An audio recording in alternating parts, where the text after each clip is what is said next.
ನಿನ್ನೆ ದಿನವೇ ಈ ವಿಷಯ ಮಾಧ್ಯಮದಲ್ಲಿ ಪ್ಲಸ್ ಇದನ್ನೇ ಒಂದು ದೊಡ್ಡ ಇಶ್ಯೂ ಮಾಡಲಿಕ್ಕೆ ಕಾಂಗ್ರೆಸ್ನವರೇನು ಎಲ್ಲ ರೀತಿಯ ಕುತಂತ್ರಗಳು ನಡೆಸ್ಕೊಂಡಿದ್ದಾರೆ. ಇದ್ರ ಬಗ್ಗೆ ತೀರ್ಮಾನ ಮಾಡಾಗಿತ್ತು. ನಾಳೆ ದಿನ ಹುಬ್ಬಳ್ಳಿಯಲ್ಲಿ ಕೋರ್ ಕಮಿಟಿ ಸಭೆಯಲ್ಲಿ ರೆಕಮೆಂಡ್ ಮಾಡಿ, ಯಾಕಂದರೆ ಸಂಸತ್ ಸದಸ್ಯರಿಂದ ಡೆಲ್ಲಿಯಿಂದ ಮಾಡಬೇಕು. ಆ ದೃಷ್ಟಿಯಲ್ಲಿ ದೇವೇಗೌಡರಿಗೆ ನಾನೇ ಮನವಿ ಮಾಡಿದ್ದೆ. ಅವರು ಸಹ ಅವರಿಗೆ ವಿಷಯಗಳು ಗೊತ್ತಿಲ್ಲ, ನನಗೂ ಗೊತ್ತಿರಲಿಲ್ಲ. ಕೆಲವು ವಿಷಯಗಳು ಏನು ಬಂದಿದೆ ಅದರ ಮೇಲೆ ನಾವು ಸಸ್ಪೆಂಡ್ ಮಾಡತಕ್ಕಂಥ ನಿರ್ಧಾರ ಮಾಡಿರ್ತಕ್ಕಂಥದ್ದು ನೆನ್ನೆನೇ ಆಗಿದೆ ತೀರ್ಮಾನ. ಆದರೆ ಭಾಳ ಜನ ಕೆಲವರು ತುಂಬ ಆತುರ ಏನೋ ಮಾಡಿಬಿಟ್ಟಿದ್ದಾರೆ ಅಂತೇಳಿ.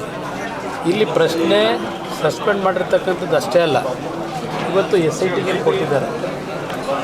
ನನ್ನ ಅಭಿಪ್ರಾಯದಲ್ಲಿ SIT ಜೊತೆಗೆ, ಯಾಕೆಂದರೆ SITನಲ್ಲಿ ಅವರ ಲಿಮಿಟೇಷನ್ ಏನಿದೆ, ಇಲ್ಲಿ ಹಲವಾರು ವಿಷಯಗಳು ತನಿಖೆ ಆಗಬೇಕಿದೆ. ಬೆಳಗ್ಗೆನೂ ಹೇಳಿದ್ದಾರೆ, ಇದು ಈ ಕ್ಯಾಸೆಟ್, ಈ ಪೆನ್ ಡ್ರೈವ್ಗಳು ಎಲ್ಲಿ ಸೃಷ್ಟಿಯಾದವು, ಇವರು ಯಾರು ನಿಮ್ಮ ಪ್ರಜ್ವಲ್ ರೇವಣ್ಣ ಅವ್ರದ್ದು ಏನಾದರೂ ಆ ರೀತಿಯ ವಾಸ್ತವಾಂಶ ಇದ್ದರೆ ಅವ್ರು ಮಾಡಿರ್ತಕ್ಕಂಥದ್ದು ಇಲ್ಲಿವರೆಗೆ ದೂರ ಯಾರೂ ನೇರವಾಗಿ ಏನು ಅಪಾದನೆ ಮಾಡಿಲ್ಲ ಪ್ರಜ್ವಲ್ ರೇವಣ್ಣ ಅವ್ರ ಮೇಲೆ. ಆದರೂ ಸಹ ನಾನು ನಿನ್ನೆನೇ ಹೇಳಿದ್ದೇನೆ, ತಪ್ಪು ಮಾಡಿದವನು ಉಪ್ಪು ತಿಂದವನು ನೀರು ಕುಡಿಲೇಬೇಕು ಅಂತ ಹೇಳಿದ್ದೇನೆ. ತಪ್ಪು ಮಾಡಿದವರಿಗೆ ನೆಲದ ಕಾನೂನಲ್ಲಿ ಶಿಕ್ಷೆ ಆಗಬೇಕು ಅಂತ ಹೇಳಿದ್ದೇನೆ ನೆನ್ನೆ ಸಹ. ಈಗಲೂ ಹೇಳ್ತಕ್ಕಂಥ ನಮ್ಮ ಸ್ಟ್ಯಾಂಡ್ ಅದೇ.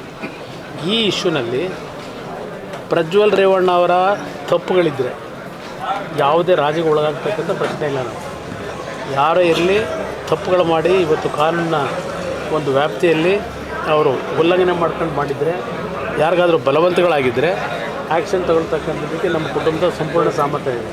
ದೇವೇಗೌಡರಾಗಲಿ ನಾನಾಗಲಿ ಬಡವರು ಬಂದಾಗ ಇವತ್ತು ಲಕ್ಷಾಂತರ ಕುಟುಂಬಕ್ಕೆ ಸಹಾಯ ಮಾಡಿರ್ತಕ್ಕಂಥವ್ರು ನಾವು. ಲಕ್ಷಾಂತರ ಕುಟುಂಬಗಳ ಮನೆಯ ದೀಪ ಬೆಳಗಿದ್ದೇವೆ, ಆ ರೀತಿ ಬದುಕಿದ್ದೇವೆ ನಾವು. ಇಲ್ಲಿ ಈ ಒಂದು ವಿಷಯದಲ್ಲಿ ಏನು ರಾಜ್ಯದಾದ್ಯಂತ ದೇಶದ ಮಟ್ಟಕ್ಕೆ ಈ ವಿಷಯ ಏನು ಹೋಗಿದೆ. ಈಗಲೂ ನಾನು ಹೇಳ್ತಕ್ಕಂಥದ್ದು,